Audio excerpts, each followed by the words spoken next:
Bienvenidos amigos oyentes al programa Los Compositores y su música por el maestro Rodolfo Pérez González. El invitado para hoy es el compositor checo Ignác Moscheles. Este señor sí se rodeó muy bien, tenía unas amistades pues distinguidísimas. Entre su círculo de amigos, que era un círculo muy reducido pero muy distinguido, estaba el príncipe Alberto de Inglaterra. El príncipe Alberto es una figura muy simpática dentro de la música, en primer lugar porque era un gran pianista, era un magnífico organista y era un excepcional compositor. Ese señor tuvo tres condiciones muy... Al fin y al cabo, si de gobernar se trataba, ahí estaba la señora que era la que se maltrataba, pues que era la reina Victoria, nada menos.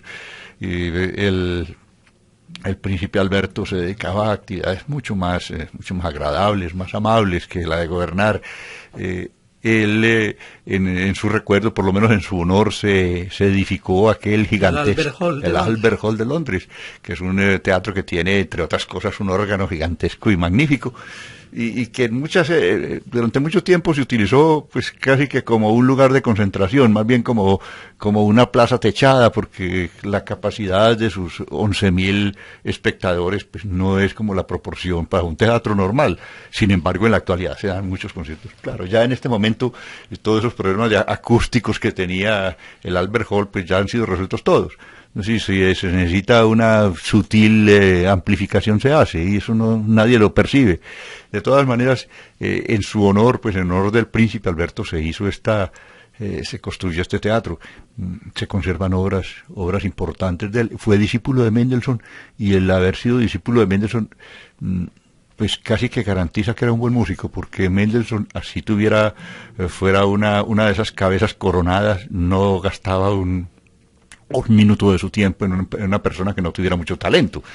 Y este fue uno de los que sí realmente, y escribió una cantata que es muy notable, muy mendelssohniana, porque se ve que es un calco, pues es una obra hecha por modelo de los grandes corales, de los grandes coros de Mendelssohn en San Pablo y el Oratorio Elías. De todas maneras es una cosa que suena muy bien y que es una de esas obras realmente notables. Este señor tuvo una importancia definitiva en esto, y fue que la misma relación de Moscheles con el príncipe Alberto abrió muchos caminos a los músicos ingleses, y en general a los músicos, porque Inglaterra fue desde tiempo atrás, es decir, antes de la presencia de Moscheles en Londres, fue un refugio, digamos, de los músicos. Mozart no pudo llegar a Londres porque Salomón se volvió a llevar primero al amigo Haydn, y Haydn salió de Londres como un triunfador, como una persona pues aclamada y magnificada, y aparte de eso muy rico. Y posteriormente otros músicos estuvieron siempre en Inglaterra como el punto, como la tierra prometida, el lugar de donde los músicos salían bien salidos y donde tenían oportunidades de presentar sus obras.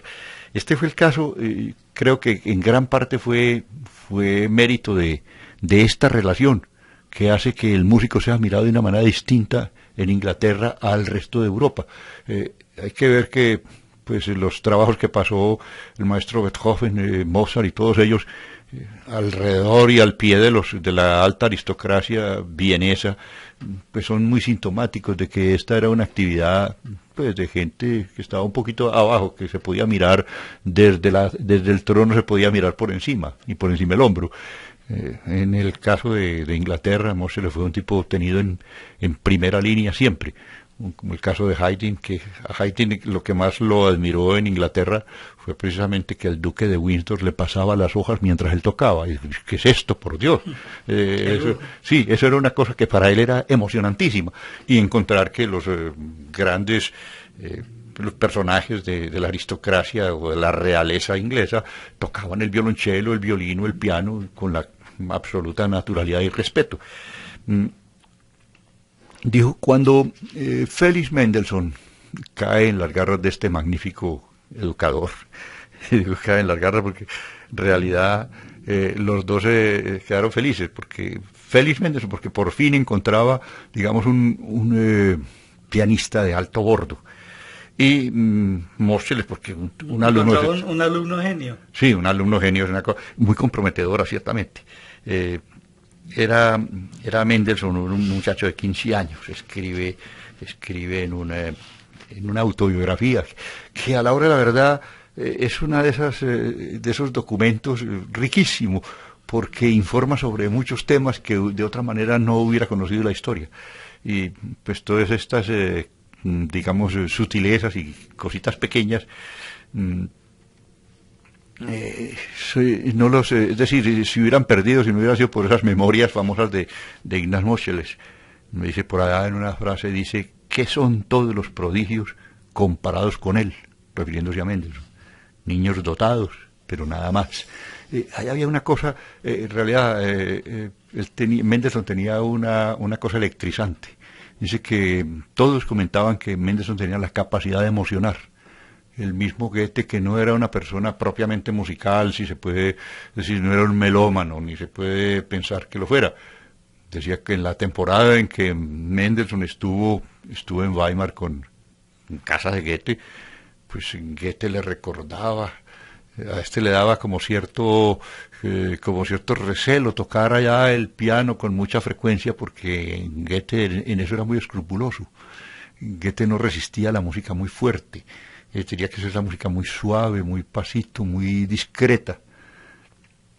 Entonces le llamaba la atención y le decía, Félix, hace días que no haces ruido, quisiera que hicieras un poco de ruido. El ruido, pues, imagina el ruido que haría Mendelssohn con el piano. Precisamente cuando Mendelssohn le descubrió a Goethe la Quinta Sinfonía de Beethoven en el piano, Goethe estaba muy admirado, pero no de la música, sino de imaginar cómo sonaría aquello con toda la orquesta. Dijo, eso era atronador y espantoso.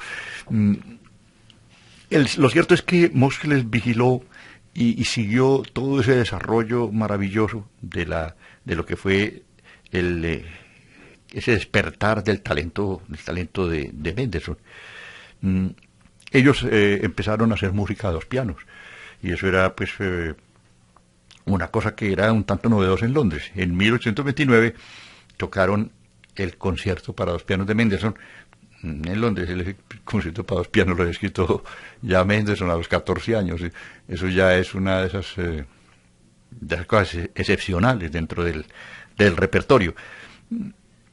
Decía Mendelssohn, me divertí mucho tocándolo con Moscheles.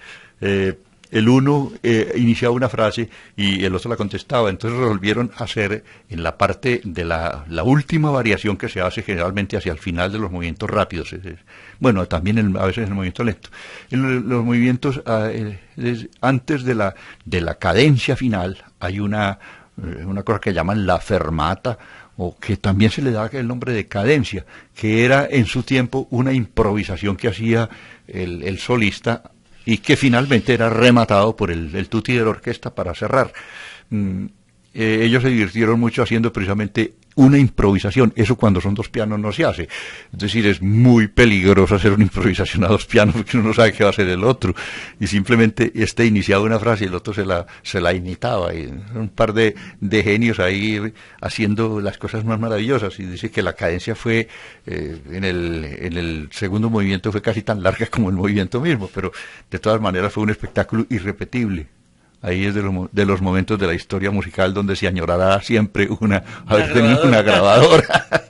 Ese fue el caso de la interpretación del concierto de dos pianos de Mendelssohn en Londres.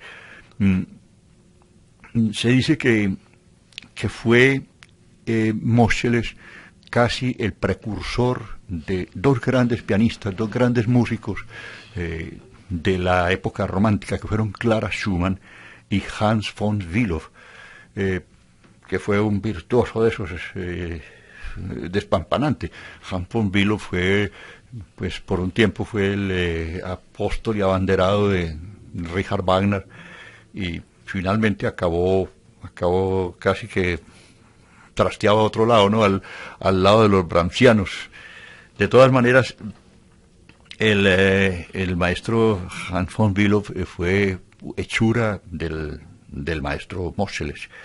Durante un tiempo, por allá por los años 40, aparecen pues en su plenitud todos esos grandes virtuosos y prácticamente como Moscheles no hacía de eso. Es decir, la técnica pianística de Moscheles era muy diferente a la de la de Liszt. Liszt se dice que la técnica no era muy ortodoxa, que iba a ser ortodoxa. Así, Liszt cuando normalmente tocaba uno de esos arrebatados rapsodias de él, decía que el piano acababa con 5 cuerdas reventadas, pues era una cosa de un destructor espantoso. Algo parecido a lo que ocurrió esos pianistas de esa época y los pianos de la época que tampoco eran suficientemente resistentes, pues generalmente era una gente que se presentaba con mucha frecuencia. Los pianos de Beethoven vivían así, eran con se veían unos corroscos así, estaban cuerdas reventadas, es decir, donde la mitad de las cuerdas ya habían reventado, y los pianos de Beethoven no eran pianos viejos. El piano viejo de Beethoven tenía 7 años cuando él murió, 7 años. Pensar que aquí hay en uso pianos que tienen 80 años. Estos pianistas pues, casi que se jactaban de que en una interpretación de esas vigorosa reventaban cuerdas. Un muchacho que interpretó ante Beethoven, cuando todavía había un poco, interpretó una de sus sonatas y dice que terminó con 2 cuerdas reventadas. Y el hombre se excusó, pues, y casi que le pidió excusas a Beethoven. Y dijo, no se preocupe, joven, que si yo tuviera su edad las había reventado todas. ese fue el caso del amigo Liszt, que en una de esas interpretaciones generalmente desbarataba el piano y lo dejaba con 4 cuerdas menos.